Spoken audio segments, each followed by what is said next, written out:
তরুণীরা আব্বারা, আল্লাহ নবী দুনো জাহানের সুলতানের অনুসারীরা, খবরদার এই দুনিয়া জমিনে অনেক রকমের পাল্লায় পড়ে গিয়ে, অনেক অন্যায় খারাপির মধ্যে গিয়ে এ যুবক আল্লাহ নবীকে ভুলে যেও না গো। কেননা নবী দয়া নবী তোমার আমার জন্য জান্নাতের রাস্তা।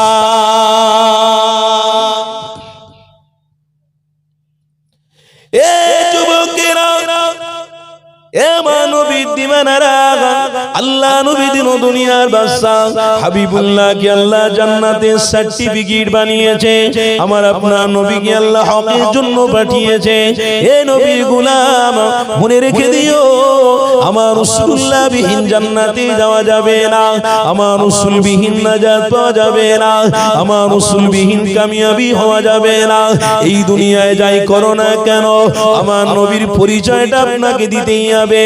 আল্লাহ নিজেই জানাতে লেগেছে, আমার বান্দা বান্দিরে, তোরা যখন নামাজের মধ্যে বসিস, ওই নামাজের তাশাহুদে যখন বসিস, ওই নামাজের তাশাহুদ পড়তে পড়তে আত্তাহিয়াতু লিল্লাহি ওয়াস সালাওয়াতু ওয়াত তাইয়্যিবাতু আসসালামু আলাইকা আইয়ুহান নাবিয়্যু ওয়া রাহমাতুল্লাহি ওয়া বারাকাতুহু, আসসালামু আলাইনা ওয়া আলা ইবাদিল্লাহিস সালিহিন, আশহাদু আল্লা ইলাহা ইল্লাল্লাহ ওয়া আশহাদু আন্না মুহাম্মাদান আবদুহু ওয়া রাসূলুহু। এই আত্তাহিয়াত তাশাহুদে পড়তে পড়তে আমি আল্লাহ আমার নামের সাথে মুহাম্মদ মুস্তাফার নামটাও মিলিয়ে দিয়েছি।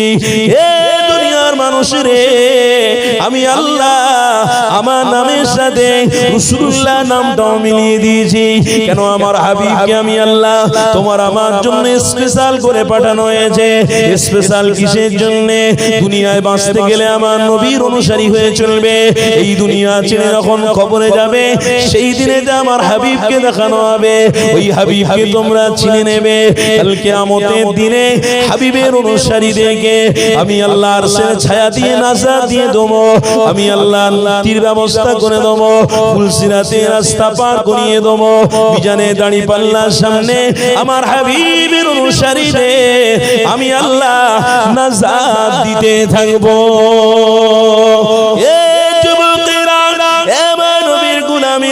রেখে দিও, কেননা নূর নবী নবীকে আল্লাহ তোমার আমার জন্য আইডেন্টি করে পাঠিয়ে দিয়েছে। তোমার আমার পরিচয় অনেক বড় আছে। এই দাড়িওয়ালা টুপিওয়ালাদের পরিচয় শুধু দাড়িওয়ালা টুপিওয়ালা নয় গো, দাড়িওয়ালা টুপিওয়ালাদের পরিচয় হলো আল্লাহ পাকের শ্রেষ্ঠ নিয়ামতের পরিচয়। শ্রেষ্ঠ নিয়ামতকে আল্লাহ নবী দিন দুনিয়ার বাদশা হাবিবুল্লাহ হলো সবথেকে বড় পরিচয়। তাই আল্লাহ কোরআনের ভাষায় জানিয়ে দিয়েছে, আমার বান্দা বান্দিরে, ইয়া আইয়ুহাল্লাযীনা আমানু তাকুল্লাহা ওয়া কুনু মা'আস সাদিকিন, সত্য রাস্তা ধরো, সত্য অবলম্বন করো। যদি মিথ্যার পথ ধরো, তোমাদের জন্য হয়েছে জাহান্নাম। যদি সত্যের পথ ধরো, তোমাদের জন্য আল্লাহ নবীর হাতে জান্নাতের পানি রয়েছে।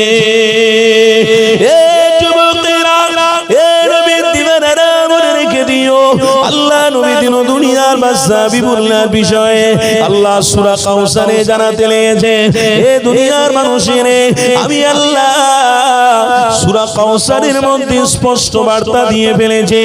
এ দুনিয়ার মানুষের ইন্না শানিয়াকা হুয়াল আবতার, তাফসীরে কুলতুবি খুলে দেখো, তাফসীরে বাইহাকি খুলে দেখো, তাফসীরে রুহুল মানি খুলে দেখো, স্পষ্ট ভাষায় লেখা রয়েছে, হে আমার বান্দা বান্দিরে, আমি আল্লাহ জানিয়ে দিই, আমার হাবিবের মান মাকামকে ছোট করবি না। যারা আমার হাবিবকে ছোট করেছে, আবু লাহাবকে দেয় তাদের বংশকে নির্বংশ করে দিয়েছি, আবু জাহালকে দেয় জাহান্নামের গাড্ডা বানিয়েছি, তাদের অপমান অপদস্থ করেছি। এ যুবকেরা, আজকে দিনেতে প্রকাশ্যে আমার নবীর মাহফিল হচ্ছে, প্রকাশ্যে আমার ঘরের ছেলেরা, যুবক ভাইরা নবী আর মাহফিলে অনেক অনেক বেয়াদবির শিকার হচ্ছে, অনেক বেয়াদবিমূলক কাজ করছে, যেটার দ্বারা আমার আল্লাহ খুশি হবে না। কেননা একদিকে ঈমান ইমাম ইমামতি করবে, আর একদিকে নামাজিরা নামাজ পড়বে। ওই নামাজে দাঁড়িয়ে দাঁড়িয়ে যদি কেউ ইমামের বিরোধিতা করে, ওই নামাজে দাঁড়িয়ে দাঁড়িয়ে যদি কেউ রহস্য করে, আর কি করে, ফাজলামি করে, এ যুবক, ওই নামাজকে আল্লাহ কবুল করবে না। ওই নামাজকে আল্লাহ বান্ডিল করে মুখে শুনে মানবে। তাই আমার আল্লাহ জানিয়ে দিয়েছে, এই ইমানদারেরা তোমাদের দায়িত্ব রয়েছে, আল্লাহ তার রাসূলের অনুসারী যারা, আমার নবীর বিরোধী কোনোদিন করো না গো। আজকের প্রকাশ্যে নবিয়ানা মাহফিলে ইমানদাররা ইমানি দাবি করছে বটে, কিন্তু প্রকাশ্যে ইমানি মাহফিলকে অপমান করতে লেগেছে। অথচ তারা জানে না আমরা নিজেরা এমন গুনাহগার হয়ে গেছি, এমন অত্যাচারিত হয়ে যাচ্ছি, জালেম এসে আমাদেরকে ধ্বংস করে দেবে, জালেম এসে আমাদেরকে দুনিয়া থেকে তুলে দেবে। তবে মনে রেখে দিও, আল্লাহ নবীর অনুসারী যারা, যারা আমার রাসূলুল্লাহকে সর্বদা মহব্বত করেছে, আমার রাসূলুল্লাহ দেখানো পথকে অনুসরণ করে এগিয়েছে, এ যুবক, আমার আল্লাহ তাদের জান ও মাল হিফাজত করেছে। আরো জোরে বলো, তাদের জান ও মালটাকে কে হেফাজত করেছে? কে হেফাজত করেছে? আল্লাহ। লাউহাটি গ্রামের বাপ ভাইরা, একটু সচেতনমূলক আলোচনা আপনাদের কাছে করলাম। জ্ঞানের জায়গায় জ্ঞানী মানুষরা আছে, আমরা মূর্খ নয়, আমরা জ্ঞানী। বলুন আলহামদুলিল্লাহ। কেন? আল্লাহ পাক বলেছেন সতর্ক তারা অবলম্বন করবে। ইন্নামা বুইসতু মুআল্লিম, আমি আল্লাহ আমার জাতি ইলম একমাত্র আমার হাবিবকে আমি আল্লাহ দিয়েছি। আমার রাসূলুল্লাহর শিক্ষক কে গো? কে? কোন ডাক্তার, প্রফেসর, মাস্টার, ইঞ্জিনিয়ার বলতে পারবে আমি নবীর শিক্ষক? বলুন নাউজুবিল্লাহ। জোরে বলবেন না নাউজুবিল্লাহ। লাউখালীর বাপ ভাইরা আমরা এত দুর্বল হচ্ছি, তাকবীর দেন তো দেখি। নারে তাকবীর। ভয় করছেন নাকি? কষ্ট হচ্ছে নাকি? তো আওয়াজ দেন না মুহাব্বতে, নারে তাকবীর। এই জায়গাগুলো হচ্ছে বড় সেনসিটিভ জায়গা। এই জায়গাগুলো হলো খুব সেনসিটিভ জায়গা।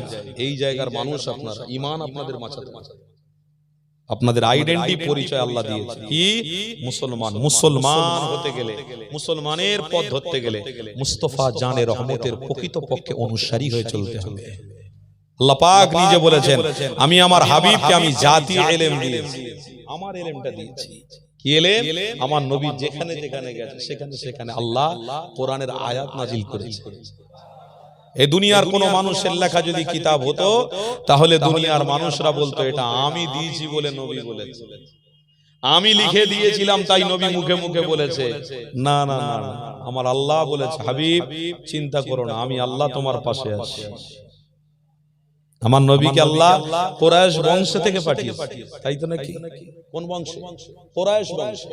আল্লাহ পাক রব্বুল আলামিন কেমন জাতি ইলম আমার রাসূলকে আল্লাহ দিয়েছে। দেখো আল্লাহ পাক কাকে পাঠিয়েছে একটু দেখো। ইলমের মাহফিলে ইলমটাকে নেওয়ার চেষ্টা করুন, ইলমকে চেনার চেষ্টা করুন। আপনার প্রত্যেকের ইলম হলেন মুহাম্মদুর রাসূলুল্লাহ, প্রত্যেকের ইলম হলেন রাসূলুল্লাহ। সেই রাসূলকে আল্লাহ কুরাইশ বংশে পাঠিয়েছে। আর এই কুরাইশ বংশে যখন আমার নবী পাক এসেছেন, এই কুরাইশ বংশে আসার পূর্বে এই কুরাইশরা অনেক গরীব ছিল। আমি কিতাবের মধ্যে দেখছি, তাফসীরে রুহুল মানি খুলে দেখছিলাম, আল্লাহ নবীকে আল্লাহ নিজে বলেছেন, আরাইতাল্লাযী, সূরা ফিকর, আরাইতাল্লাযী ইউকাযযিবু বিদ্দীন ফাযালিকাল্লাযী ইয়াদউল ইয়াতীম ওয়া লা ইয়াহুদ্দু আলা তুআমিল মিসকিন। হাবিব, আপনি যে নসলে এসেছিলেন, যে গোত্রে এসেছিলেন, সেটা হলো কুরাইশ। আর ওই কুরাইশ গোত্রটা খুব গরীব ছিল। ওই কুরাইশরা যেন না ভুলে যায় আমি আল্লাহ কুরাইশদের পাশেই ছিলাম। আল্লাহ পাক রব্বুল আলামিন ওই কুরাইশ বংশে নবীকে পাঠাবেন বলে আল্লাহ রব্বুল আলামিন ওই কুরাইশ বংশদেরকে কোন কোন মানুষ দিয়ে হুকুম করলেন যে যাও তোমরা শাম দেশে ব্যবসা করো, চলে যাও, শাম দেশে ভালো উন্নতি হবে। যাও, চলে যাও ওমান দেশে তোমরা ব্যবসা করো, ভালো তোমাদের উন্নতি হবে। কুরাইশ বংশের মানুষরা ওমান, শাম দেশে নবী আসার আগে আল্লাহ তাদেরকে স্ট্রং করে দিচ্ছেন, শক্তিশালী করছেন। জোরে বলবেন, নবী আসবেন তাই আল্লাহ তাদেরকে শক্তিশালী করে দিচ্ছেন। কুরাইশরা যখন শাম দেশ থেকে ব্যবসা করে ফিরতো, আরো মানুষরা শাম দেশ থেকে, ওমান দেশ থেকে ব্যবসা করে ফিরতো, কিছু কিছু ডাকুরা তাদের মালকে হাইজ্যাক করে নিত, তাদের মালগুলোকে রাস্তায় ছিন্নিত করে নিত, ছিনিয়ে নিত, নিয়ে নিত। কিন্তু কুরাইশ বংশর ওই নসল থেকে আমার নবী আসবে বলে কুরাইশ বংশ যখন রাস্তা দিয়ে ইনকাম আদি করে নিয়ে যেত, ডাকুরা ধরে ফেলতো, জিজ্ঞাসা করতো বাড়ি কোথায়, গোত্র কি? আমাদের গোত্র হলো কুরাইশ। যাও যাও তোমরা কুরাইশ বংশের মানুষ। জোরে বলবেন বলবেন। আমার রাসূলকে আল্লাহ বলছেন ওই মক্কার মানুষদেরকে শুনিয়ে দেন যে কুরাইশ বংশে ওই মানুষগুলো যেন আপনার বিরোধী না করে। কেন? আলাম ইয়াজিদিকা ইয়াতীমান ফাআওয়া, আমি তাদেরকে এতিম অবস্থায় রেখেছিলাম, কিন্তু আমি তাদেরকে আপনার ওসিলা দিয়ে তাদেরকে স্ট্রং করিয়ে দিয়েছি, রুজির দরওয়াজা খুলে দিয়েছি। আল্লাহ নবী দিন ও দুনিয়ার বাদশা হাবিবুল্লাহর বিষয়ে আল্লাহ জানাতে লাগলেন। সূরা ফিল স্পষ্ট ভাষায় মক্কা শরীফের প্রত্যেকটা মানুষকে জানিয়ে দেন। কেন? যেদিনে কুরাইশ বংশের নেতৃত্বে মানুষ আস্তে আস্তে করে ডেভেলপমেন্ট হতে লাগলো, বড় হতে লাগলো, সচ্ছল আসতে লাগলো, তখন ওই মক্কার জমিনে এই কাবা বাইতুল্লাহ যে শরীফ দেখছি আমরা, ওই হারামাইন শরীফাইন যে আছে, ওই বাইতুল্লাহ শরীফটাকে ধ্বংস করার জন্য কেউ উঠে পড়ে লেগেছিল। এটা আপনারা ভালো করেই জানেন।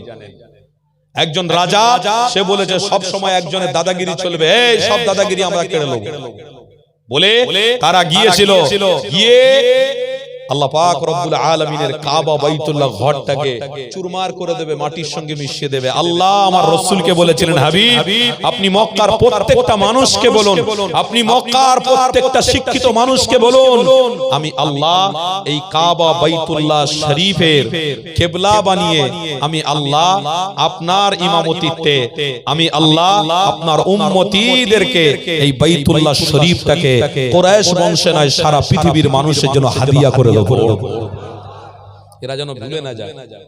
তাই আজকের আপনাদেরকেও মেসেজ দিয়ে দিচ্ছি যেন ভুলে না যান। বাইতুল্লাহ ভাঙতে এসেছে। বাইতুল্লাহ কার ঘর? আল্লাহর ঘর। আল্লাহর হাবিবকে আল্লাহ কোরআনের আয়াত দিয়ে বলে দিয়েছেন, আরাইতাল্লাযী, আপনার সূরা আলাম তারা কাইফা ফাআলা রাব্বুকা বিআসহাবিল ফিল, সূরা ফিলের মধ্যে আল্লাহ স্পষ্ট, হাবিব আপনি বলে দিন তাদেরকে, ওরা যেন ভুলে না যায়। কারণ আব্দুল মুত্তালিব নাম ছিল আপনার দাদার, তিনি ছিলেন কাবা বাইতুল্লাহ শরীফের রক্ষণাবেক্ষণের দায়িত্বে ছিলেন, তিনি দেখভাল করতেন। সেই দিনে কিন্তু গুড়িয়ে দিত বাদশা, সেদিনে কিন্তু বাইতুল্লাহকে ভেঙে চুরমার করে দিত। সেই দিনে আমি আল্লাহ আপনি আসবেন বলে এই কুরাইশ বংশে এই পৃথিবীর ধরার বুকে ওই বাদশাকে আমি ধ্বংস করেছি, বাইতুল্লাহকে আপনার সম্মানে আমি হেফাজত করেছি। সেই জ্ঞানের মাহফিলে আমরা উপস্থিত হতে পেরেছি, সেই সম্মানের জায়গায় আমরা আসতে পেরেছি, এটা আমাদের পাওনা। কেউ বুঝুক না বুঝুক আমরা বুঝেছি। বলুন না আলহামদুলিল্লাহ, জোরে বলুন না আলহামদুলিল্লাহ। আরে কেউ চিনুক না চিনুক আমরা চিনেছি, আমরা বুঝেছি। হ্যাঁ আমাদের কাছে অর্থ আছে, হ্যাঁ আমাদের কাছে ব্যবসা আছে, হ্যাঁ আমাদের কাছে বাণিজ্য আছে, অনেক কিছু আছে, থাকতে পারে, রেখে দাও। তোমার ব্যবসাকে একটা পাল্লায় রাখো আর ইলমকে আরেকটা পাল্লায় রাখো। ইলম হলো রাসূলুল্লাহ, ওই রাসূলুল্লাহর পাল্লার দিকটাকে আল্লাহ ভারী করে দিই। তোমরা নবীর উম্মত বলে আল্লাহ তোমাদের ব্যবসাতে উন্নতি দিচ্ছে না, তো কবে তোমাদের দুর্গম হয়ে যেত, কবে আল্লাহ তোমাদের ধ্বংস করে দিত। কেউ হিলাতে এখনো পারে না, কেউ হিলাতে তখনও পারে না, এখনো পারে না, কিয়ামতের আগ পর্যন্ত আমাদের কেউ হিলাতে পারবে না। বলুন ইনশাআল্লাহ। কেন? আমরা সেই ইসলামের অনুসারী। আল্লাহ নবী দিন ও দুনিয়ার বাদশা হাবিবুল্লাহ প্রকাশ্যে মক্কা শরীফে দাঁড়িয়ে বলেছিলেন, হে কাবার মানুষরা, আল ইয়াউমা আকমালতু লাকুম দীনাকুম ওয়া আতমামতু আলাইকুম নি'মাতি ওয়া রাদিতু লাকুমুল ইসলাম দীনা। আমাকে আল্লাহ যে ইসলামের বার্তা বাহক করে পাঠিয়েছেন, ইসলামটা আনকমপ্লিট নয়, এই ইসলামটা হলো কমপ্লিট। এটা শিক্ষিত, এটা জ্ঞানী, এটা মূর্খদের নয়, এটা শিক্ষা ইলম যারা চিনবে তারা যেখানে যেখানে দাঁড়াবে আল্লাহর রহমত সেখানে সেখানে থাকবে। লাউহাটি গ্রামের বাপ ভাইরা যেখানে যেখানে আমার নবীর অনুসারীরা থাকবে সেখানে আল্লাহর রহমত থাকবে। দাদা হুজুর পীর কেবলার মুরিদ ভক্তরা মনে রেখে দিও, যেখানে যেখানে দাদা হুজুর পীর কেবলার ভক্ত মুরিদরা থাকবে, পীরের অনুসারীরা থাকবে, সেখানে সেখানে আল্লাহ আপনাদেরকে ইজ্জত সম্মান দিতে থাকবে। তো কিছুদিন আগে বাংলাদেশে একটা ভূমিকম্প হয়েছে না, আমাদের এখানে হয়েছে না, সপ্তাহ দুই হলো তো মনে হচ্ছে এটা ভূমিকম্প কি হলো আমার কলকাতা সহ আমার পশ্চিম বাংলা সহ কি হলো, আল্লাহ পাক হেফাজত করেছে। কিন্তু বাংলাদেশে ছবি দেখছিলাম, একটা বাচ্চা ছেলে দোকানের ভিতরে মার্কেটিং করতে গেছে, বাপ গেছে, চাচা গেছে, ভাই গেছে, দোকানদার সব বেরিয়ে চলে এসেছে, বাচ্চারা আর হাতটা ধরে না, সবাই চলে এসেছে। বাচ্চাটা ভিতরে পড়ে আছে, তার মানে ভূমিকম্প বলে নিজে বাঁচি তো বাপের নাম, আগে আমি বাঁচি তারপরে বাচ্চা। এই দুনিয়ার মানুষ যদি এই পরিস্থিতি হয় তো কিয়ামতের দিনে কি পরিস্থিতি হবে?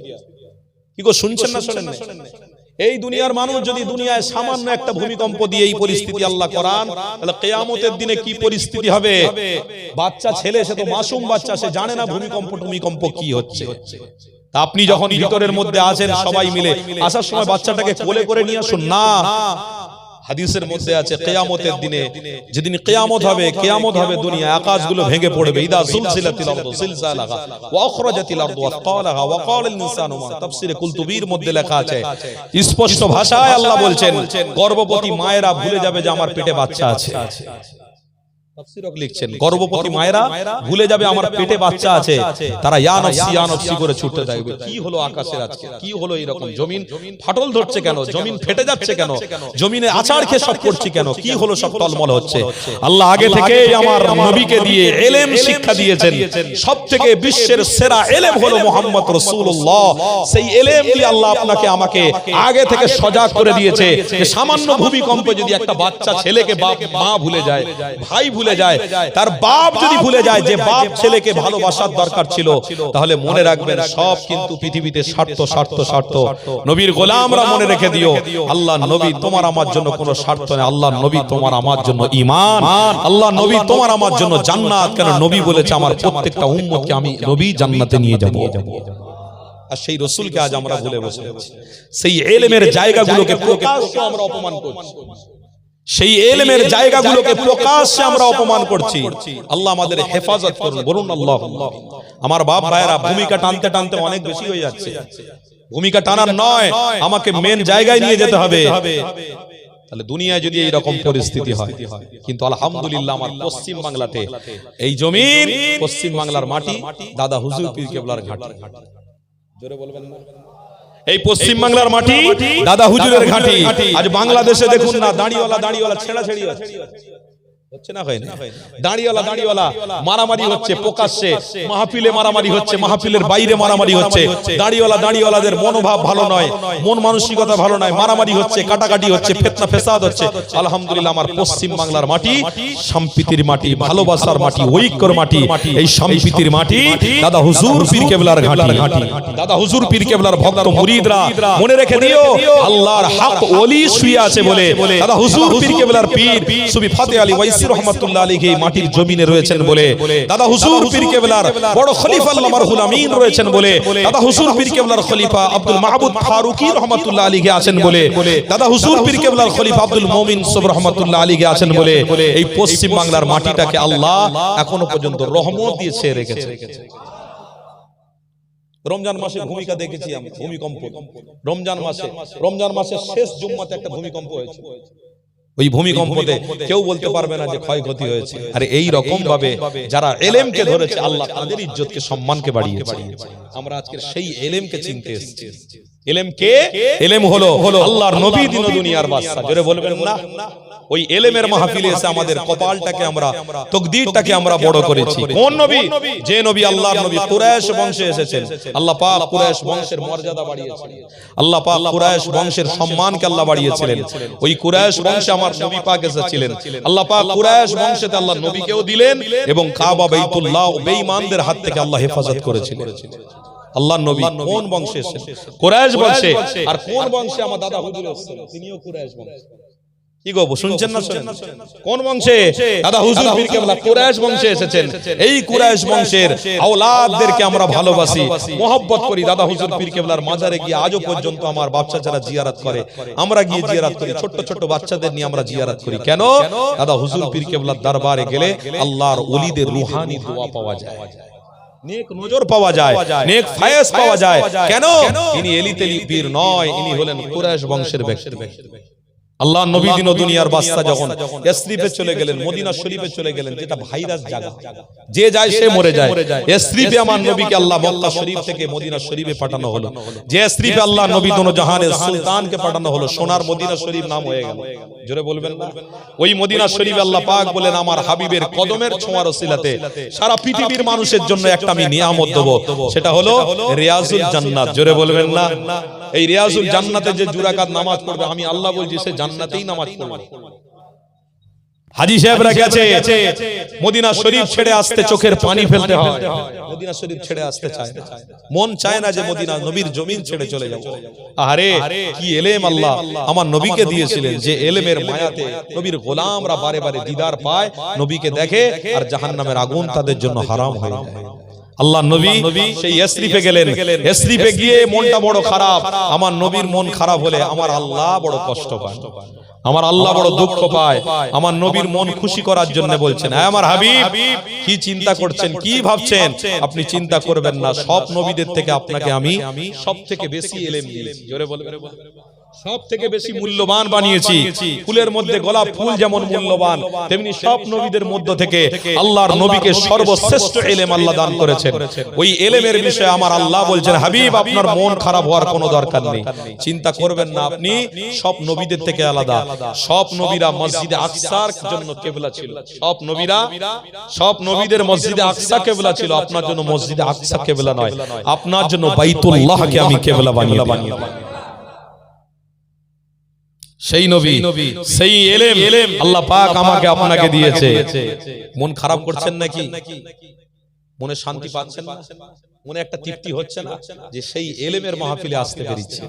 পৃথিবীতে দেখেন না অনেক গান বাজনা ইত্যাদি, টিটার, হাফ প্যান্ট পরা মেয়ে ছেলেদের নাচানাচি, ধসাধসি, জমিনের উপরে জোর করে দেখবেন না। 25শে ডিসেম্বর আসছে, 25শে ডিসেম্বর আসছে, ছেলেদের কি উদ্দীপনা, বাবা ছেলেদের কি নাচানাচি, ছেলেদের কি গরম রক্তের, বাবারে 25শে ডিসেম্বর, 1 জানুয়ারি, তারপরে 14 ফেব্রুয়ারি, এক একটা করে আসবে, সব আমাদের ঘরের ছেলেরা। খবরদার, দুটো হাত জড়ো করে বলে যাচ্ছে, আল্লাহ আমাদেরকে সর্বশ্রেষ্ঠ ইলম দিয়েছেন, তেনার নাম হলো মুস্তাফা জানে।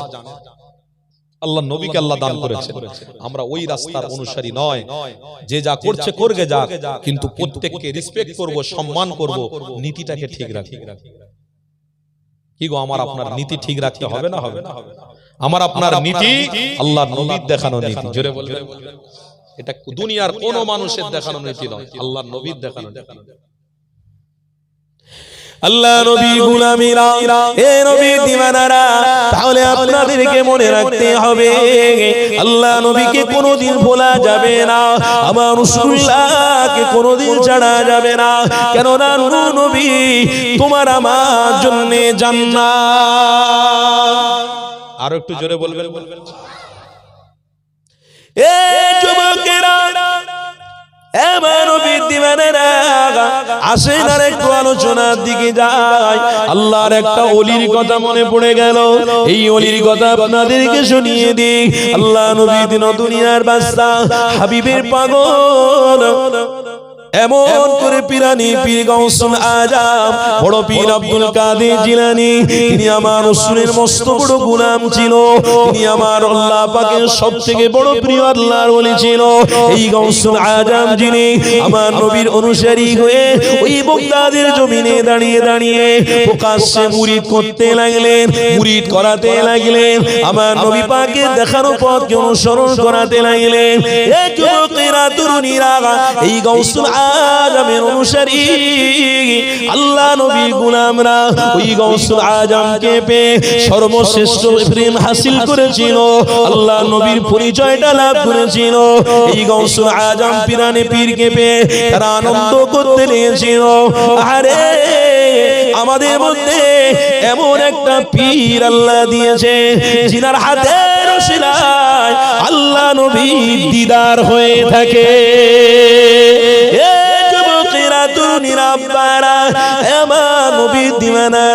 মনে রেখে দিও, গাউসুল আজমের ভক্ত মুরিদিরা পর পর পীরকে মহব্বত করতে লেগেছে।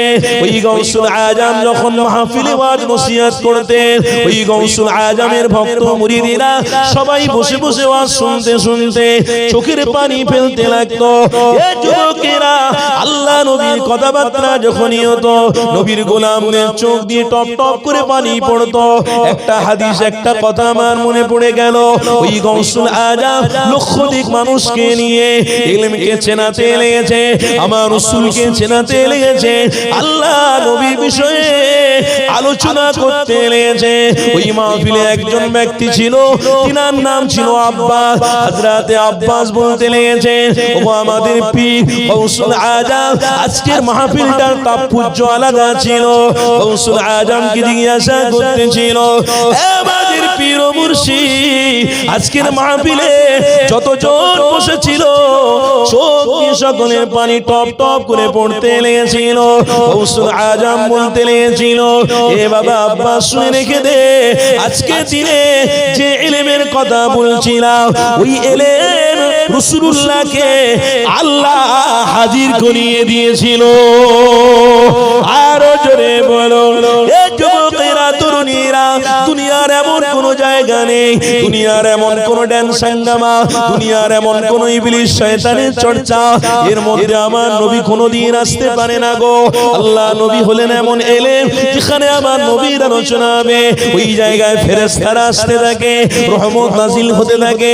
এটা আমার গল্প নয় গো, বুখারীর কিতাব রয়েছে, খুলে দেখে নিও।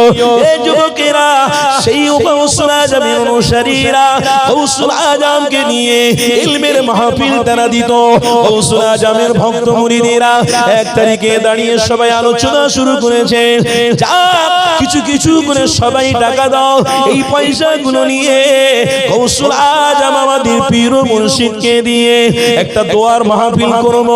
সবাই টাকা পয়সা দিতে লাগলো।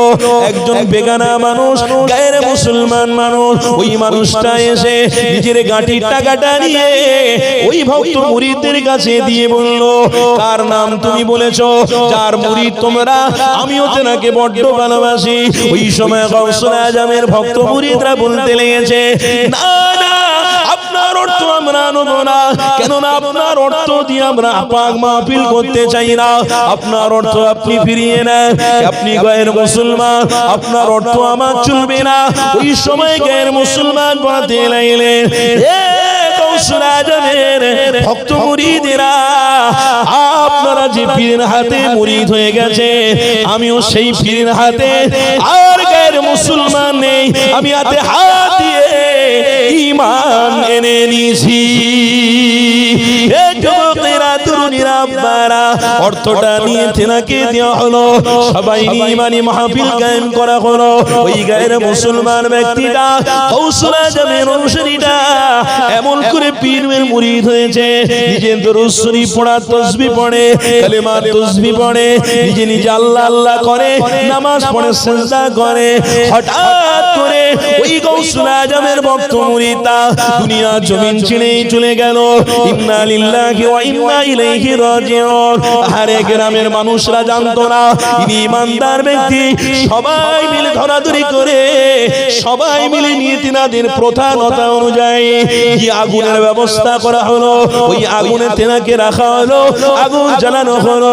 এই যুবকেরা তরুণীরা গৌসুল আজমের ভক্ত মুরিদরা জিনার জবান দিয়ে দরুদ বেরিয়েছে, জিনার জবান দিয়ে কলেমা বেরিয়েছে, জিনার জবান দিয়ে নামাজের আয়াত বেরিয়েছে, জিনার জবান দিয়ে সূরা বেরিয়েছে। এই যুবক, এমন একটা ইলমের নাম জবান দিয়ে বেরিয়ে গেছে, ওই জবানে ইলমের নামের ওসিলায় আল্লাহ তার দেহটাকে হেফাজত করেছে। এই যুবকেরা তরুণীরা আব্বারা এমনি করে গৌসুল আজমের ওই ভক্ত মুরিদরা পশম পুড়াতে পারছে না। আগুনের কি শক্তি আছে, নবীর গোলামকে পুড়িয়ে দেবে, নবীর গোলামকে শেষ করে দেবে। তারা নিজেরা ভাবতে লাগলো এটা হবে না, আর একটা আগুন জ্বালাও। সেখানেও দেহ পোড়ানোর ব্যবস্থা হলো, কিতাবের মধ্যে রয়েছে সেখানেও পুড়লো না, আর একটা আগুন জ্বালানো হলো, সেখানেও পোড়ানোর ব্যবস্থা হলো, সেখানেও পুড়লো না। এই যুবকরে আল্লাহ নবীর বিষয়ে আল্লাহ নিজে জানিয়ে দিয়েছে, আমার বান্দা বান্দিরে, আমার হাবিবকে যদি মহব্বত করো, এই রকম দুনিয়া এবং কবর এবং কিয়ামতে তোমাদেরকে আমি সম্মান দিতে থাকবো। এই যুবকেরা, আমার নবীর গোলামিরা ওই গাউসুল আজমের ভক্ত মুরিদের লাশটাকে নিয়ে সবাই ধরাধরি করে বলল এই লাশকে আর পোড়ানো সম্ভব হবে না, কেন একটা জায়গায় থেকে দুটো তিনটে জায়গায় পরিবর্তন করলাম, এখনো লাশ পুড়ছে না, ব্যাপারটা কি? নদীর ধারে ফেলে দাও, ওই নদীর ধারে মাছ খেয়ে নেবে, নদীর ধারে কুমির আছে খেয়ে নেবে, দেহটাকে ছিঁড়ে ছিঁড়ে তারা ভক্ষণ করবে। এইরকম ফেলে দিয়ে তারা চলে গেল।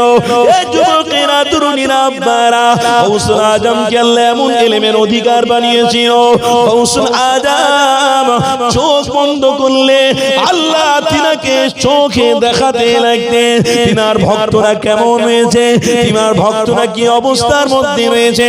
কিতাবের মধ্যে লেখা রয়েছে ওই গাউসুল আজম ভক্ত মুরিদদের ডাক দিলেন, আমার ভক্ত মুরিদিরে যাও, একজন নবীর গোলামের লাশ ওই নদীর ধারে পড়ে রয়েছে, যাও এই নদীর ধারে লাশটাকে নিয়ে সবাই তুলে সুন্দর করে গোসলটা দিয়ে দিও, কাফনটা পরিয়ে দিয়ে সুন্দর করে জানাজার নামাজটা আদায় করে নিয়ে কবর মনজিল করিয়ে দিয়ে মাটিটা দিয়ে চলে এসো। এ যুবক, এখানে বোঝা গেল যারা নবীর গোলাম হবে আল্লাহ এমনিভাবে তাদের সম্মান দিতে থাকবে। আর একটু জোরে হবে না? আর না হয় সেই করোনা রোগ হয়েছিল না, ওই করোনা রোগেতে তো বাপের লাশ পড়ে আছে, ছেলে হাত দিতে চাচ্ছে না, বলে না আমারও করোনা হইল। ছেলের লাশ পড়ে আছে, বলে কি করবে গো, গোসল ফসল খেয়ে দেবে, না না হবে না। আল্লাহ ওই বেইজ্জতির জায়গায় আল্লাহ আমাদেরকে না ফেলা, বলুন আল্লাহ। ওই পরীক্ষার জায়গা যেন আল্লাহ আমাদেরকে না ফেলা, বলুন আল্লাহ। বড় বড় দাঁড়িওয়ালা টুপিওয়ালাদের কেউ ছুঁইতে পারবে, নিয়ে জেসিপি গাড়িতে করে নিয়ে মাটি খোঁড়া আছে, ছুঁড়ে ছুঁড়ে ফেলছে, দেখেননি? লাশগুলো নিয়ে জেসিপি গাড়ি দূর থেকে ছুঁড়ে ছুঁড়ে ফেলছে, করোনা হয়ে যাবে, ছুঁড়ে ছুঁড়ে ফেলছে। আহারে, কত মুসলমান দুনিয়া ছেড়ে চলে গেল, অথচ মসজিদে নামাজিদের দেখো আল্লাহ ঈমান হেফাজত করেছে। তখন অনেক পাঁচ ওয়াক্ত নামাজি বেড়েছিল, এখন তো কমে গেছে, আর কি বলবো। তখন অনেক নামাজি আল্লাহ তাদের হেফাজত করে, কারণ আল্লাহ বলছেন মাম্মাসজিদাম ফিল জান্নাহ, আমার ঘরটাই হলো নিরাপত্তা জায়গা। আর একটু জোরে বলবেন। আর আমার ঘরে যে জিনিস থাকবে সেটাও নিরাপত্তায় থাকে, ওখানে কোনো করোনা টরোনা লাগে না। আল্লাহর ঘরে দেখবেন গামছা ঝোলানো থাকে, সবাই মুখ পোছে না, পোছে না, 1 মাস 2 মাস 3 মাস হয়ে যাচ্ছে, ও গামছা কেউ কাছে না, গামছা ওরা পড়ে রয়েছে। এটা পাগল ঘুরতে ঘুরতে সেও নামাজ পড়তে ঢুকেছে, ইমাম সাহেব ঘুরতে ঘুরতে ওযুর সময় হয়ে গেল নামাজের, উনিও ওযু করে নিয়ে ওই গামছা সবাই মুখ পুছছে। ওইখান থেকে তো করোনা আগে হওয়ার দরকার, ওখান থেকে তো রোগ আগে হওয়ার দরকার। আল্লাহ বলছেন না, আমার ঘর হলো নিরাপত্তা, আমার ঘরের আসবাবপত্র হলো নিরাপত্তা। জোরে বলবেন, এটা আমার জিম্মেদার, কেন আমার ঘর মসজিদের হেফাজত করার মালিক আল্লাহ। তবে তার আগে আপনাদের ঈমানটাকে তো একটু মজবুত করতে হবে। সব যদি আল্লাহ করবে তাহলে আপনারা ঈমানদার কি করবে? জয়নগরের মোয়া উঠেছে না নতুন করে, না বাড়িতে বসে বসে স্বপ্ন দেখুন যে জয়নগরের মোয়া খাবো, খাওয়া হবে তো? কি আমার বাপ ভাইরা বলে না, জয়নগরের মোয়া উঠেছে, শুয়ে শুয়ে স্বপ্ন দেখলে মোয়া খাওয়া হবে তো? কি করতে হবে? চেষ্টা করতে হবে না, যেতে হবে না, বা কাউকে দিয়ে আনাতে হবে না, পয়সা খরচা করতে হবে না। তাহলে সবাই যদি মনে করে আল্লাহর ঘর আল্লাহ হেফাজত করবে, ও তাহলে আল্লাহর ঘর কেড়ে নেবে, আমরা বসে বসে দেখবো। আল্লাহর ঘরে কেউ সাথে আসবে, আমরা বসে বসে দেখবো নাকি? আল্লাহর নবীর ঘর মাদ্রাসার কেউ ইট ছাড়াতে আসবে, আমরা বসে বসে দেখবো? না না না, সেখানে আমাদের ঈমান বলেছে, সেখানে আল্লাহর নবীর দেখানো পথকে অনুসরণ করে তাদেরকে শক্ত হাতে জবাব দেওয়া, ভালোবাসার সাথে বলো, নম্রতার সাথে বলো, ভদ্রতার সাথে বলো যে আমরা কাউকে আঘাত করি না, আমরা পৃথিবীর কোন ধর্ম স্থানকে আঘাত করি না, আমাদের ধর্ম স্থানের উপরে আপনি কেন আঘাত করতে এসেছেন? আল্লাহর নবী, দয়ার নবী একদিন মক্কা শরীফের জমিনে আছেন, সেই সময়টা একটা দুশমন এসে প্রকাশ্যে মসজিদে দাঁড়িয়ে দাঁড়িয়ে পেশাব করছে। আল্লাহর নবী সাহাবারা সব রেগে লাল হয়ে গেল, আল্লাহর নবীকে খবর দিয়ে বলছেন, হুজুর ওই যে আপনার সাথে সামনে দাঁড়িয়ে আছে কথা বলছে, ও পেশাব করেছে, ও মসজিদে দাঁড়িয়ে পেশাব করেছে। আল্লাহর নবী বললেন কিচ্ছু বলো, কিচ্ছু বলো না। আল্লাহ পাক কোরআনে বলেছেন ইন্নাকা লা তাহদি মান আহবাবতা ওয়ালাকিন্নাল্লাহ ইয়াহদি মান ইয়াশা। আল্লাহ পাক যদি হেদায়েত রাখে, ও দেখবে তোমাদের অনুসারী হয়, আল্লাহর জান্নাতের অনুসারী হয়। খোদার কসম করে বলছি, আজও কেউ যদি মসজিদ, মাদ্রাসা, খানকা, কবরস্থান নিয়ে কেউ ভাবে আমরা আমাদের জায়গা থেকে সরে যাচ্ছি বলে এটা হয়তো আল্লাহ আমাদেরকে পাওনা দিচ্ছে, খোদার কসম যদি একটা ইমানদারের কবরস্থ করা হয়, একটা ইমানদারের কবরের লাশটাকে আল্লাহ হেফাজত করবে। ওখানে জেসিবি তোলার আগে ও জেসিবি দুমড়ে ভেঙে যাবে। কত নেবেন?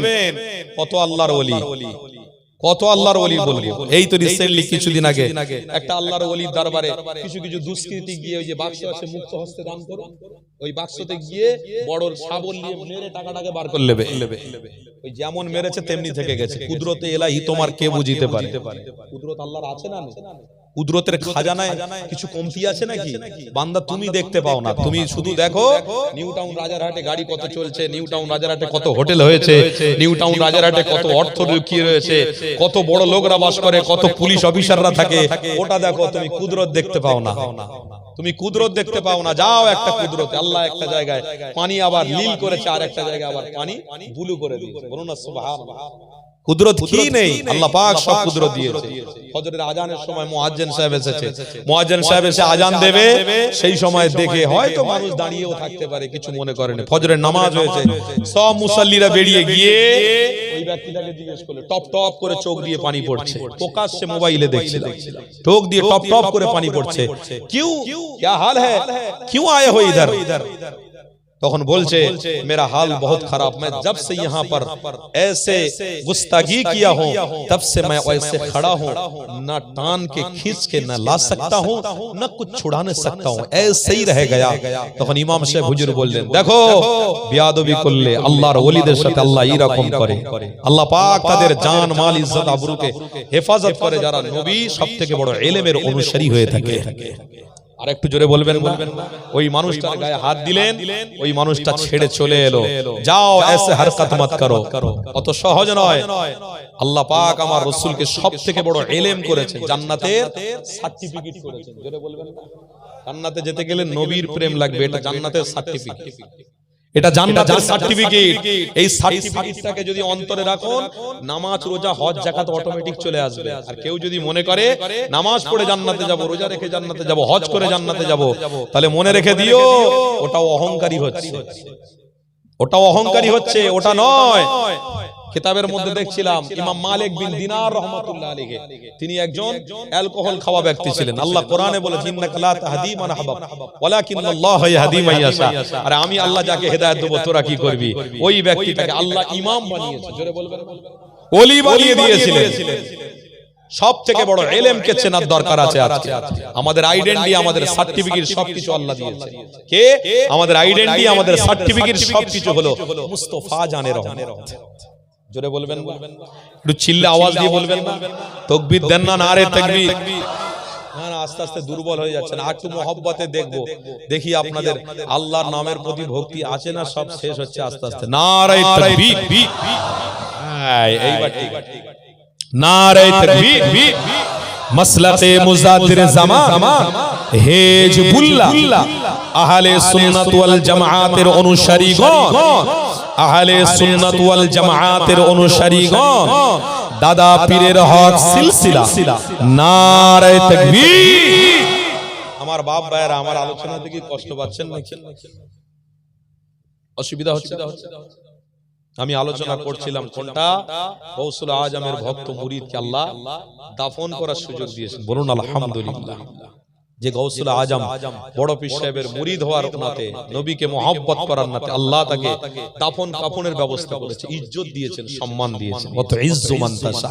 আল্লাহ বলেন, আমি যখন ইজ্জত দেব, কেউ বেইজ্জতি করতে, কথা বলুন, কেউ বেইজ্জতি করতে পারবে না।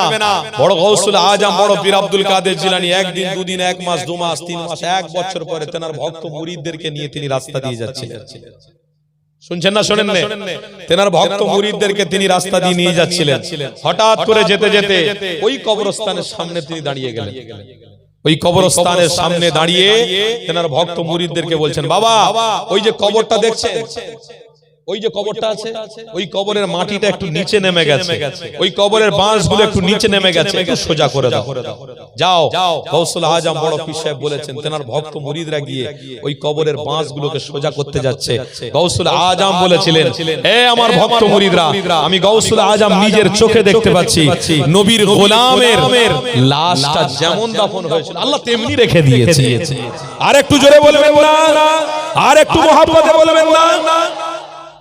আমার বাপ ভাইরা, গৌসুল আজমের ভক্ত মুরিদদেরকে গৌসুল আজম বলছে, ওই বাঁশগুলোকে একটু সোজা করতে গিয়ে কবরে দেখো যেমন লাশ আল্লাহ তেমনি রেখেছে। শুধু রাখে না, তেমনি আল্লাহ ওই কবর থেকে এক ধরনের খুশবু বার করছে। কেন? যে ব্যক্তিটা শুয়ে আছেন উনি গায়ের মুসলমান ছিলেন, উনি মুরিদ হয়ে মুসলমান হয়েছিলেন, তবে এই ব্যক্তিটা আল্লাহর নবীর দিদার পেয়েছিলেন। আমার বাপ ভাইরা, অত সহজ নয়। আল্লাহ পবিত্র কোরআনে বলেছেন, আতিউল্লাহ। কি গো, শুনছেন না? শুনেন আল্লাহ কি বলেছেন, আতিউল্লাহ, আমার ইতাআত করো, ওয়া আতিউর রাসূল, আমার নবীকে তোমরা ধরো। আমার নবীকে ধরলে আমি আল্লাহ আমাকে পেয়ে যাবে। আল্লাহ গো, নবীও পাইনি, আপনাকে চিনবো কি করে? আল্লাহ পবিত্র কোরআনে বলছেন, ওয়া উলিল আমরি মিনকুম। কি গো, শুনছেন না? শুনেন কোরআনে কি বলছে, ওয়া উলিল আমরি মিনকুম। আল্লাহর ওলিদের দরবারে যাও, আল্লাহর ওলির সংস্পর্শে যাও। মুহাম্মদ রাসূলকে আমি কি ইলম বানিয়েছি, ওই ইলমের পরিচয় তোমরা পেয়ে যাবে। আমার বাপ চাচারা দাদা হুজুর ধরে জীবন কাটিয়েছে, আমরাও দাদা হুজুর ধরে রেখেছি। কথা ঠিক না? আমার বাপ চাচারা দাদা হুজুর ধরে জীবন কাটিয়েছে, আমরাও দাদা হুজুর ধরে জীবন কাটাচ্ছি। দাদা হুজুরের কাছে কে গিয়েছেন? আল্লামা রুহুল আমিন রাহমাতুল্লাহ। কত বড় ইলমে, কত বড় ইলমের অধিকারী ছিলেন। সেই ইলমের ব্যক্তিত্ব বলেছিলেন, আমি সবথেকে শ্রেষ্ঠ ইলম যেদিন ধরবো, যেদিন পাবো, সেই দিন আমার জীবন ধন্য হবে। কি ইলম? আমার রাসূলকে আমি চোখে দেখবো। জোরে বলবেন। পীর ধরেন, দাদা হুজুর পীর কেবলা ধরলেন, দাদা হুজুর পীর কেবলার ওসিলা দিয়ে আল্লামা রুহুল আমিন আল্লাহ দিদার নসিব করিয়েছেন। আল্লামা আব্দুল মাহমুদ ফারুকী রাহমাতুল্লাহ আলাইহি পিয়ার ঢাকা দরবার শরীফের শরীফ মস্ত বড় ইলম ছিলেন, পীর ভক্ত ছিলেন। তিনি বলেন, আমার কাছে ইলম আছে, ইলম আছে, আমার কাছে সেই ইলম নেই। কোন ইলম? যে ইলম আল্লাহ সবথেকে মহব্বত করে রাসূলকে আল্লাহ দিয়েছেন। ওই ইলমের অধিকারী হতে হবে, ওই ইলমের অনুসারী হতে গেলে আল্লাহর ওলির দরবারে গেলেন। আল্লাহর ওলি দাদা হুজুর পীর কেবলার সংস্পর্শে থাকতে থাকতে থাকতে ওই ইলমের সাথে তেনার চোখেতে আল্লাহ দিদার নসিব করিয়ে দিয়েছিলেন। অত সহজ নয়। বাপ চাচারা পীর ধরেছে, আমরাও পীর মেনে চলবো, বলুন না সবাই ইনশাআল্লাহ। সেই ইলমের অধিকারী আল্লাহ পাক রব্বুল আলামিন রাসূলুল্লাহকে বানিয়েছেন। 114টা সূরা দিয়েছেন, 6666টি আয়াত দিয়েছেন, 7,04,335টা হুরুফ দিয়েছেন। তাকে মুস্তাফা জানে রহমতকে আল্লাহ দিয়েছেন। আরে সেই মুস্তাফা জানে রহমতের গোলাম আমরা, পাগল আমরা, জীবনটাকে এইভাবেই কাটিয়ে দেব। ধন সম্পদ নিয়ে আসিনি, নিয়ে যাব না। বিল্ডিং বালাখানা নিয়ে আসিনি, নিয়ে যাব না। আল্লাহর নবী সবথেকে বড় ইলম, তেনার অনুসারী হয়ে যাব। কবরে আমার জন্য কোনো সার্টিফিকেট লাগবে না, নবী যথেষ্ট থাকবে। আর একটু মহব্বতে হবে না? আমার বাপ ভাইরা, আলোচনা আমি আমার সময় মতো আমি শেষ করব। তার পূর্বে একটু বলবো, মহব্বতে একটু দরুদ শরীফ পড়া যাবে? পড়া যাবে না? ভালোবাসায় জান খুলে প্রাণ খুলে একটু দরুদ শরীফ পড়ি। দরুদ শরীফ আল্লাহুম্মা সাল্লি আলা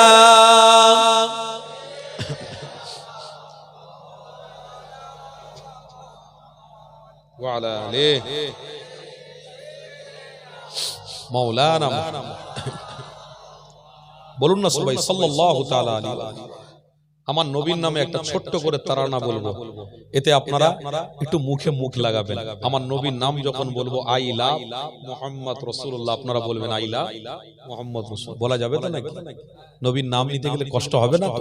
একটু জান খুলে সকলে বলবেন নবীর জন্য, কেউ জবানকে বন্ধ করুন। রহেগা সদায়ে हमारी जुबान पर I love Mohammad, I love Muhammad. नबीर नाम नेবেন আর বলবেন সাল্লাল্লাহু, চুপি চুপি বলে নেবেন। रहेगा सदाए हमारी जुबान पर आई लव आइला मोहम्मद, हमारे तो ईमान का है ओ मकसद। आइला आइला मोहम्मद, नबी की मोहब्बत का इकरार करना, नबी की मोहब्बत का इकरार करना, नबी से वफाओं का इजहार करना, मोहम्मद मोहम्मद की प्रचार करना, फर्ज हम पे सरकार से प्यार करना। बोलूं ना सुभान, जोरे बोलूं ना सुभान। फर्ज हम पे सरकार से प्यार करना, पुकारो हर लम्हा नाम अहमद, पुकारो हर लम्हा नाम Ahmad, I love Mohammad, I love Mohammad, I love Mohammed, रहेगा सदाए हमारी जुबां पर, I love Mohammad, I love Mohammed, हमारे तो ईमान का है ओ मकसद, I love Mohammad, I love Mohammed. बोलूं ना सबाई सल्लल्लाहु, जुरे बोलूं ना सल्लल्लाहु अलैहि वसल्लम।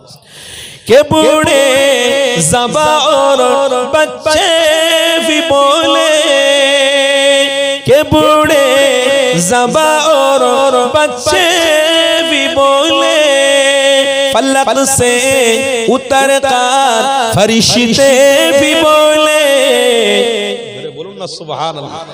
के बूढ़े ज़बा और बच्चे भी बोले, फलक से उतर कर फरिश्ते भी बोले, के बादल के बारिश की कतरे भी बोले, आई लव मोहम्मद, रहेगा सदाए हमारी जुबां पर, I love Mohammad, I love Mohammed, हमारे तो ईमान का है ओ मकसद, आई लव मोहम्मद, अल्लाहुम्मा सल्ले अला, जोरे जोरे पढ़ेन ना माशाअल्लाह, मोहम्मद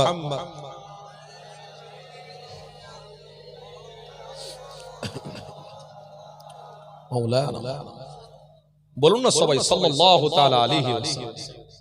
আমার বাপ ভাইরা একটু ছোট্ট করে আমার নবী নিয়ে বার্তা দেব। আমার নবী হিজরত করেছেন, কষ্ট করেছেন, মেহনত করেছেন, ওই বার্তাটা আপনাদেরকে দেব, আপনারাও যেন ওই বার্তাটা শুনে জীবনকে পরিবর্তন করুন। বলুন ইনশাআল্লাহ, আমরা সবাই জীবন পরিবর্তন, বলুন না ইনশাআল্লাহ।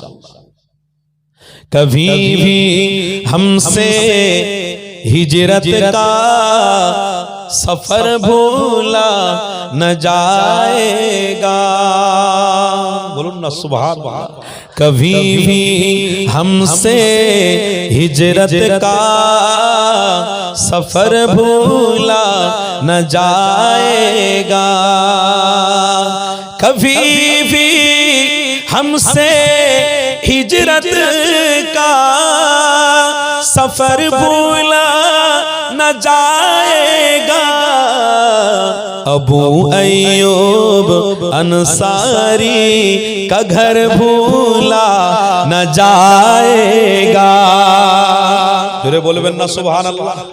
নবীর একজন সাহাবী আবু আইয়ুব আনসারী দুতলা বাড়িটার সামনে আমার নবীকে বললেন, হুজুর এই বাড়িটা আপনাকে দিলাম। কেন বাবা?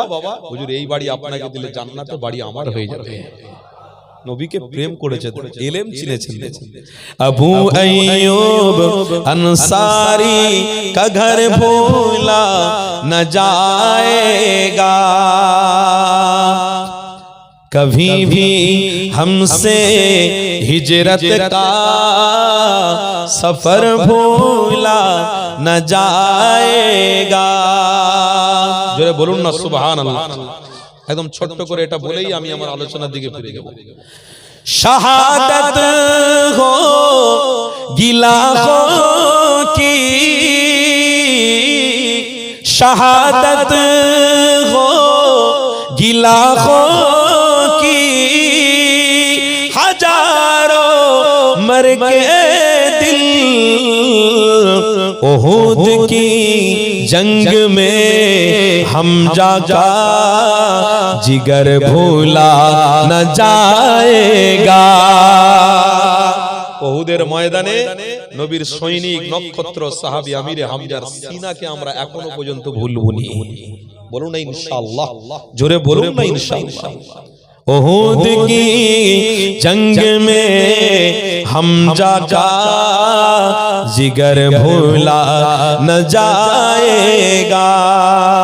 कभी भी हमसे हिजरत का सफर भूला न जाएगा।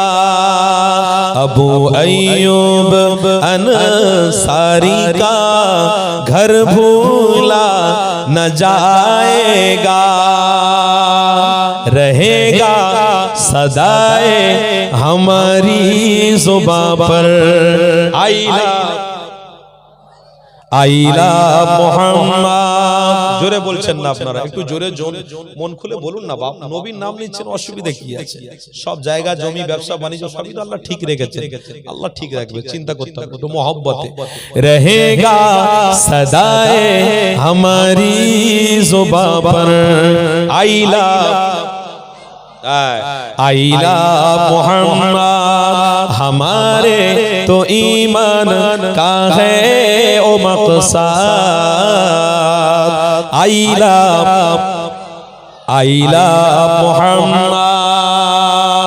अल्लाहुम्मा सल्ली अला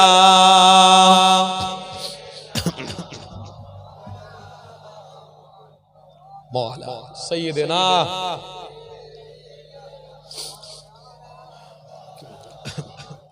বলুন না সবাই সাল্লাল্লাহু তাআলা আলাইহি ওয়াসাল্লাম। আমার বাপ ভাইরা, ইলমের অনুসারী আমরা, আপনারা আমরা মূর্খের অনুসারী না, আমরা ইলমের অনুসারী। বলুন না ইনশাআল্লাহ, বলুন না আলহামদুলিল্লাহ, বলুন না জোরে, বলুন না সুবহানাল্লাহ।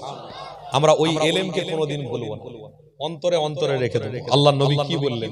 আল্লাহ নবী বললেন যারা ইলম থেকে বঞ্চিত থাকবে, মানে নবী থেকে দূরে থাকবে, আল্লাহ নবী বললেন ইন্না মিন আশরাতিস সাআ আইয়ারফাউ ইলমু ওয়া ইয়াসবুতাল জাহলু। আমি আল্লাহ তাদেরকে জাহেল বানিয়ে দেব, ইলমটাকে তুলে নেব। আমি আল্লাহ তাদের ইলমটাকে তুলে নেব। একটা দিন সময় আসবে, রাস্তায় প্রকাশ্য মানুষ ঘোরাঘুরি করবে, কিন্তু ইলমকে চিনতে পারবে না। মসজিদের পাশ দিয়ে একজন মুসাল্লি চলে যাবে, নামাজ হচ্ছে এই বিষয়ে তারা অবগত থাকবে না। আজান হবে প্রকাশ্যে, এই আজানটা কানে আসবে, কিন্তু তারা মনে করবে না, না এটা আজান হচ্ছে না, অন্য কিছু হচ্ছে।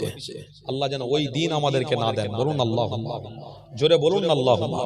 এখনো পর্যন্ত যে আপনারা ইলমের অধিকারী, যে ইলমকে মুহাব্বত করেছেন, খোদার কসম আল্লাহ নবী দোনো জাহানের সুলতান বলেছিলেন আমার আল্লাহ ওই দিনে ইলম কেড়ে নেবে যেদিনে নিজের ভাই ভাইয়ের হককে আদায় করবে। বাপ বেটাকে চিনতে পারবে না, বেটা বাপকে চিনবে। দুনিয়ার জমিনে আজকে মারামারি, হিংসা, অত্যাচার, ব্যভিচার হচ্ছে। আল্লাহ নবী বললেন আমার এমন উম্মত হবে তাদের কাছ থেকে আল্লাহ ইলম কেড়ে নেবে। ইন্না মিন আশরাতিস সাআ ইয়ারফাউ ইলমু। আল্লাহ তাদের ইলমটাকে হাইজ্যাক করে নেবে, তুলে নেবে। তারা কারা? আল গিনাউ ইউনফিতুন নিফাক ফিল কলব। তারা প্রকাশ্যে সুফি সাহেব, মুখে দাড়ি থাকবে, মাথায় টুপি থাকবে, বড় জুব্বা থাকবে, কিন্তু অন্তরে সুর নিফাক ভর্তি থাকবে। নিফাক মানে আল গিনাউ ইউনফিতুন নিফাক ফিল কলব। নিফাক মানে গুনাহ, নিফাক মানে অন্ধকার, নিফাক মানে খারাপি, নিফাক মানে ব্যভিচারী, নিফাক মানে মারামারি, নিফাক মানে কাটাকাটি, নিফাক মানে ফিতনা। বাপ মাকে চিনতে পারবে না ছেলে, প্রকাশ্যে বাপ মাকে এসে গালাগালি করবে। বাপ মা এমনও ছেলে জন্ম দেবে যে ছেলের বিষয়ে অনেক মাথা ঘাটাবে, অনেক কষ্ট করবে। ওই ছেলে বড় হয়ে সাপের মতো বাপ মাকে ছবল মারবে। নেফাক ভর্তি থাকবে অন্তরে, বড় মাথায় টুপি থাকবে, মুখে দাঁড়িয়ে থাকবে প্রকাশ্যে, কিন্তু অন্যায়কে সাপোর্ট করবে। আল্লাহ নবী বললেন না, তাদের আল্লাহ ইলমটাকে হাইজ্যাক করে নেবে। এলেম তুলে নেবেন। আজকের দেখুন সুস্থ মস্তিষ্কের মানুষ তার স্ত্রীকে যদি বার করে রাস্তায়, কোনোদিন তার স্ত্রীকে বেপর্দা এমন পর্দা করে বার করে না যে পর্দাতে তার স্ত্রীকে পর পুরুষরা দেখে মজা করে। সুস্থ মস্তিষ্কের মানুষ এই রকম ধাবাতে প্রকাশ্য নিয়ে গিয়ে, রাস্তার ধারে প্রকাশ্য নিয়ে গিয়ে ভালোবাসা বিনিময় করে, এটাকে বলা হয় মূর্খ। তার মানে আল্লাহ পাক তাদের কাছ থেকে এলেম কেড়ে নিচ্ছে। আজকে সমাজে এই রকম দেখা যাচ্ছে না? যায়। নিজের জিনিসকে অন্যের কাছে তুলে ধরবো। আরে নিজের আম গাছ আছে, ওই গাছের আমটাকে কোনোদিন টক বলো না। তোমার গাছে তুমি যে ফল পাচ্ছ ওই ফলটাকে খাও, আনন্দ করো। অন্যর গাছের ফলের দিকে তোমার আঙুল দিয়ে ইশারা করাটাও আল্লাহ হারাম করে দিয়েছে, নাজায়েজ করে দিয়েছেন। বোঝানোর জন্য বললাম, নিজের গাছটাকে সামলে রাখো, নিজের গাছটাকে বাউন্ডারি দিয়ে রাখো, নিজের গাছে অন্যজন যেন ফল চুরি করতে না পারে। কথা শুনছেন না শোনেন? নিজের গাছে যদি অন্যজন ফল চুরি করে, নিশ্চয়ই তাহলে মনে করতে হবে আপনার মধ্যে কোনো গন্দেগি আছে, আপনার মধ্যে কোনো অন্যায় আছে, আপনার মধ্যে কোনো দুনিয়াদারি আছে।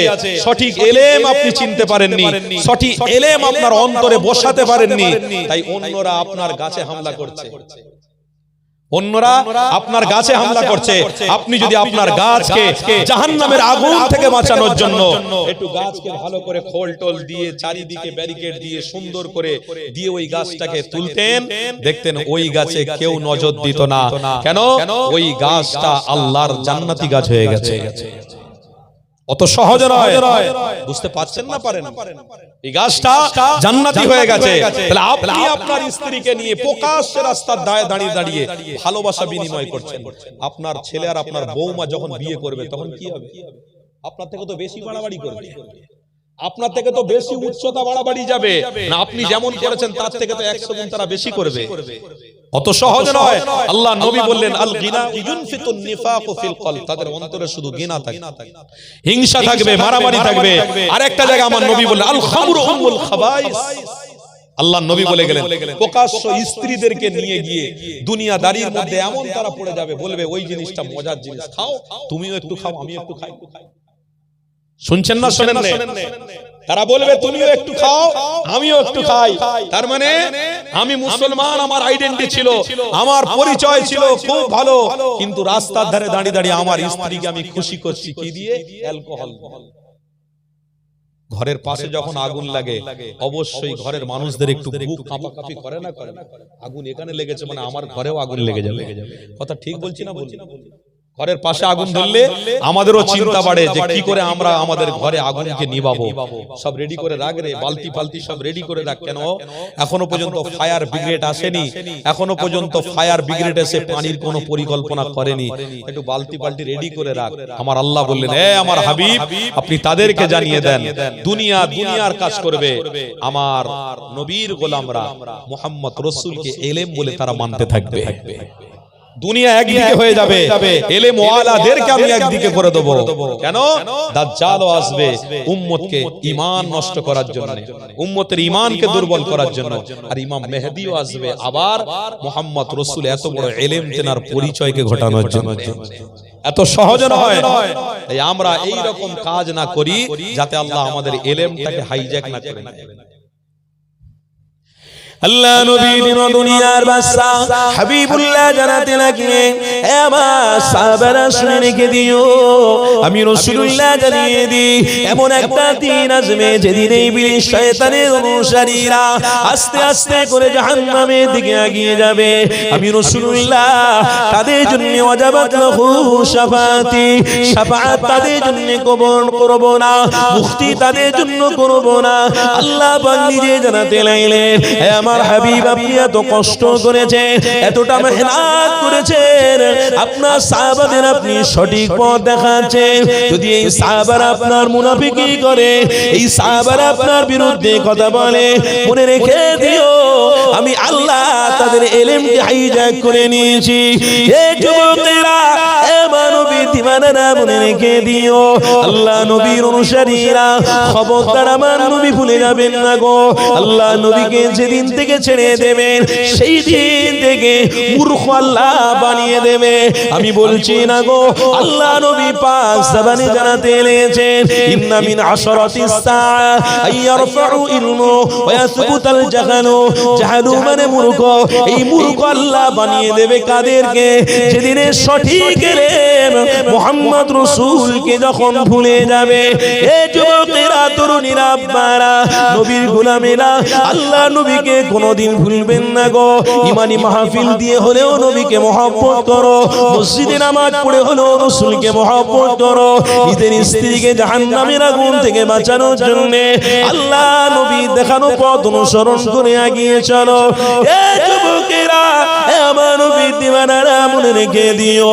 নবী যদি আমাদের কাছ থেকে সরিয়ে ফেলি জাহান্নাম আমাদের কাছে আসবে এটা সহজ হয়ে যাবে কেন আল্লাহ জানাতে লেগেছে আমার হাবিবুল্লাহ হলো প্রত্যেক উম্মতের জন্য জান্নাত আর জোরে বলো এই যুবকেরা তরুণীরা আব্বারা আল্লাহ নবী দিন দুনিয়ার বাস্তা হাবিবুল্লাহ যিনি মক্কা জমিনে প্রকাশ্য দাঁড়িয়ে আল্লাহ নবী যখন ইলমের কথা বলছে আল্লাহকে চিনাতে লেগেছে ওই সময় উসমানে গনি দাঁড়িয়ে পড়ে আল্লাহ নবী দিন দুনিয়ার বাস্তা হাবিবুল্লাহকে জানাতে লাগলেন ইয়া রাসূলুল্লাহ হাবিবাল্লাহ আমি আপনার জন্য সবকিছু উৎসর্গ করতে রাজি হয়েছি আপনার জন্য সবকিছু কুরবান করে দেব আল্লাহ নবী দিন দুনিয়ার বাস্তা হাবিবুল্লাহ জানাতে লাগলেন এ বাবা উসমান তুমি আমার জন্য উৎসর্গ কেন করবে কে দেখেছো আমার মধ্যে কি নিয়েছো আমার কাছ থেকে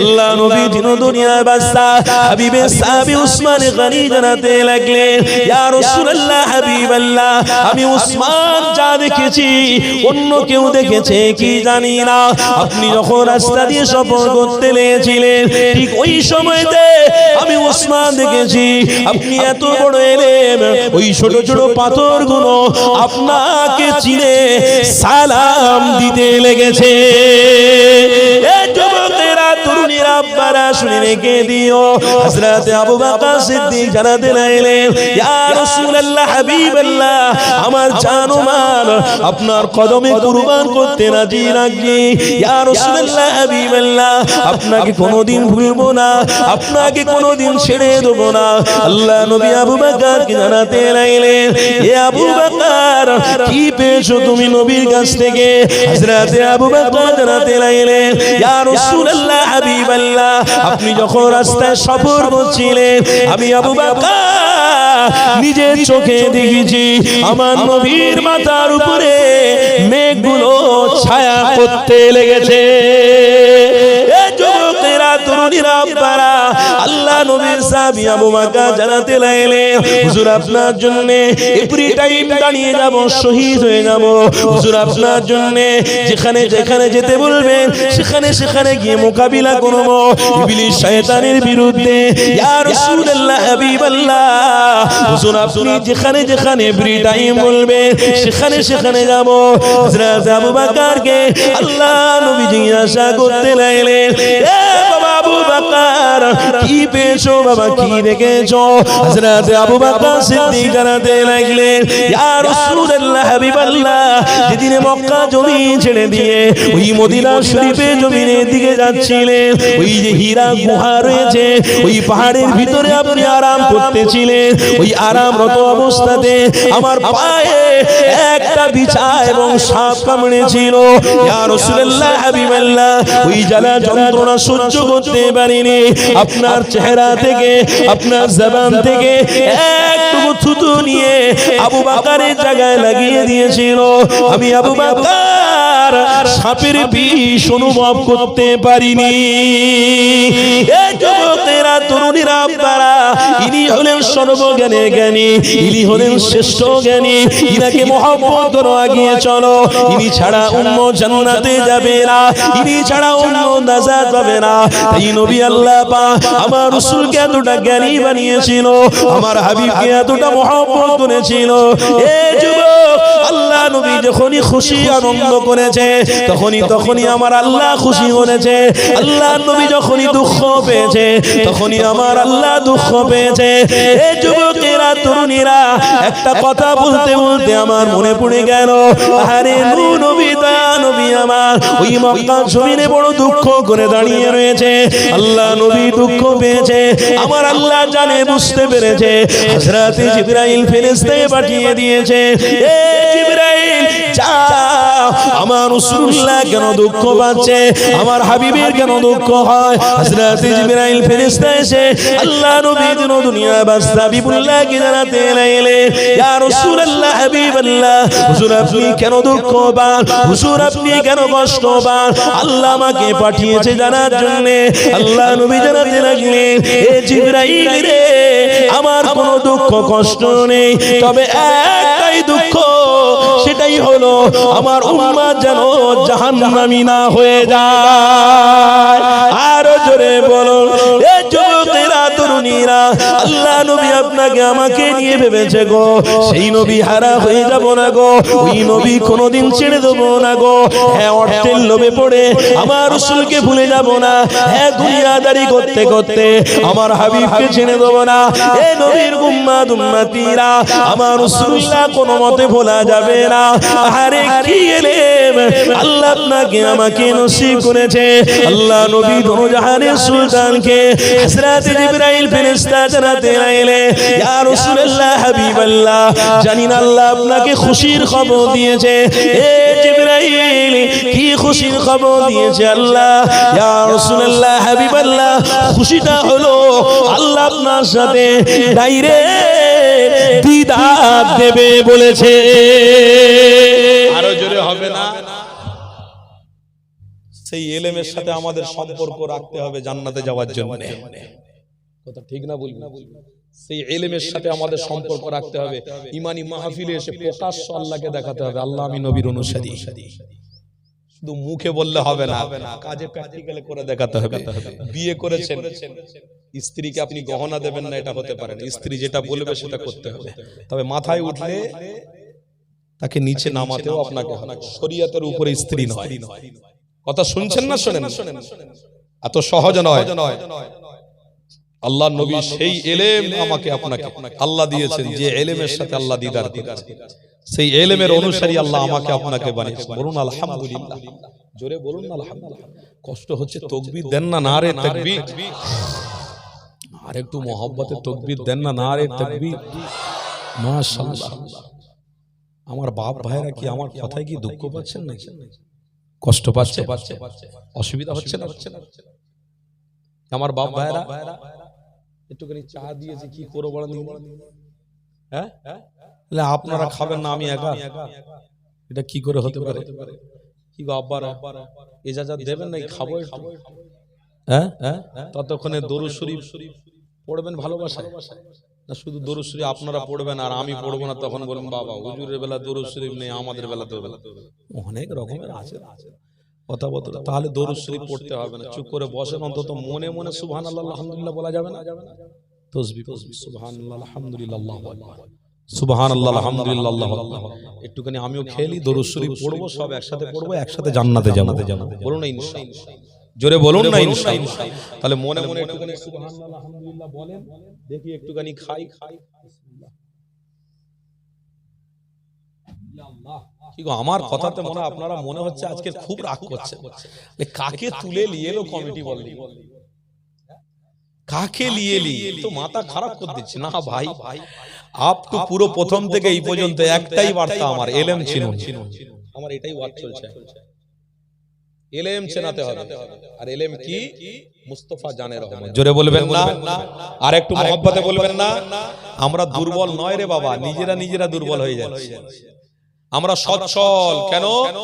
সর্ব পৃথিবীর সবথেকে বড় ধনী সেই ব্যক্তি যে আল্লাহর নবীকে চিনেছে। আমাদের সবাই দুর্বল ভাবে, বাবা তোদের অর্থ নিয়ে তোরা বেঁচে থাক, আমরা নবী নিয়ে জান্নাতে যাব। বলুন ইনশাআল্লাহ। তোমাদের ঘর বাড়ি, তোমাদের টাকা পয়সা, তোমাদের সুন্দর সুন্দর নারী নিয়ে তোমরা বেঁচে থাকো, আমরা আল্লাহর নবীর সাথী হয়ে আল্লাহর জান্নাতে যাব। জোরে বলবে। হযরত আব্দুল্লাহ ইবনে ওমর থেকে riwayat আছে, قال قال رسول الله صلى الله تعالى عليه وسلم من تشبه بقوم আবু দাউদ শরীফের হাদিস, স্পষ্ট ভাষায় লেখা আছে কাল কিয়ামতের দিনে একটা কাতার হবে, যে কাতারের লিডারশিপ দেবে আপনার আমার ঈমান মুস্তাফা জানের রহমত। সেই কাতারের লিডারশিপ দেবেন, সেই কাতারের সামনের দিকে থাকবেন, আর সেই কাতারের পিছনের দিকে কারা থাকবে? আজকে যারা ইলমের পরিচয় দিতে এসেছে, জোরে বলবেন না? আজকে যারা নিজেদের মূল্যবান সময়টাকে মূল্যবান জায়গায় ব্যয় করতে এসেছেন, ওই কাতারে আল্লাহ আপনাকে আমাকে তুলবে। আর যারা শুধু প্যান্ডে হাত দিয়ে মনে মনে করেছিল কি হচ্ছে, না কানা না খোড়া বুঝতে পারছে, আমরা কানাও নয়, আমরা খোড়াও নয়, আমরা ইলমের অনুসারী। কোন ইলম? যেখানে রাসূল আছে সেখানে নবীর উম্মতরা আছে। আমার আব্বারা ভাইরা সেই ইলমের অনুসারী হয়ে আজ আমরা ধন্য হয়ে গেছি। হযরতে আব্দুল্লাহ ইবনে ওমর রাদিয়াল্লাহু তাআলা আনহু থেকে riwayatটা আজও পর্যন্ত আপনাদেরকে অনুসরণ করে চলতে হবে। কাল কিয়ামতের দিনে হাশরের ময়দানেতে আল্লাহ পাক রব্বুল আলামিন নবীকে সামনে দিয়ে লিডারশিপ করাবে, আর পিছনের দিকে কে আবু বকর সিদ্দিক, উসমানে গনি, হযরতে হামজা, হযরতে আমিরে হামজা, হযরতে হানজালা রাদিয়াল্লাহু তাআলা, হযরতে বেলাল রাদিয়াল্লাহু তাআলা, পিছনে পিছনে পিছনে পিছনে চার ইমাম পিরানে পে গৌসুল আযম, ভারতবর্ষের সুলতান খাজা গরিবে নওয়াজ, তিনার ভক্ত মুরিদরা, পিছনে পিছনে মুজাদ্দিদ জামান, পিছনে পিছনে দাদা হুজুর পীর কেবলার ভক্ত মুরিদরা। এক কথায় যারা ইলম চিনেছে তারাই নবী পাকের ওই কাতারে আল্লাহ পাক তাদেরকে সাইজ করে দিয়ে দাঁড় করিয়ে দিয়ে আল্লাহ পাক আমার নবীর ওসিলা দিয়ে ওই কাতারে শরীক করিয়ে ডাইরেক্ট জান্নাতি বানাতে থাকবে। আল্লাহ যেন আমাদের এই ক্ষুদ্র এই সময়টাকে আল্লাহ আপনি কবুল করে সেদিনে অসম্মানিত না করে নবীর কাতারে, ওই কাতারে, ভালোবাসার কাতারে, মহব্বতের ইলমের কাতারে দাঁড় করিয়ে জান্নাতি বানাবেন। বলুন আল্লাহুম্মা আমিন। জোরে বলুন আল্লাহুম্মা আমিন। তাকবীর দেন না, নারে তাকবীর।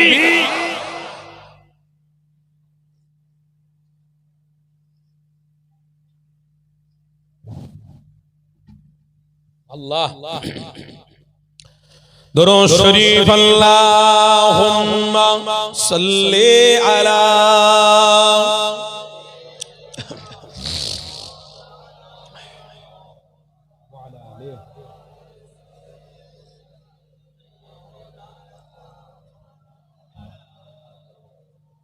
বলুন না সবাই সাল্লাল্লাহু তাআলা।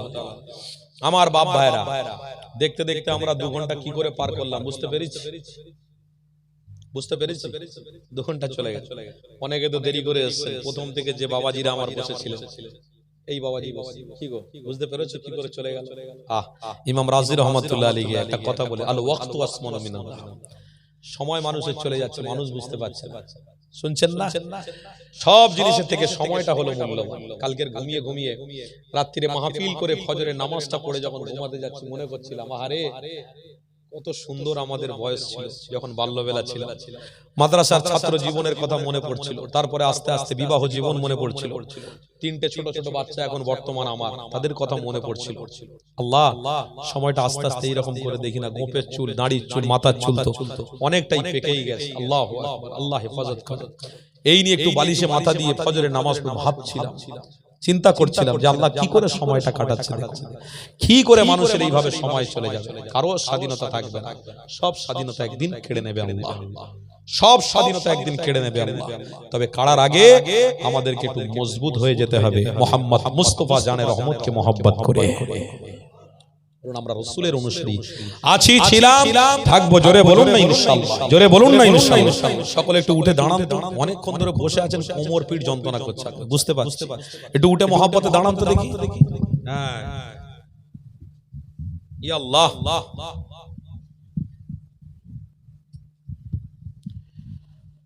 যারা পিছনের দিকে আছেন আলহামদুলিল্লাহ, আসেন। আকাঙ্ক্ষিত ওলামা হাজরাত, আমার পরে যিনি আসবেন অবশ্যই আমরা প্রত্যেকে চিনি, কি গো তাই তো নাকি?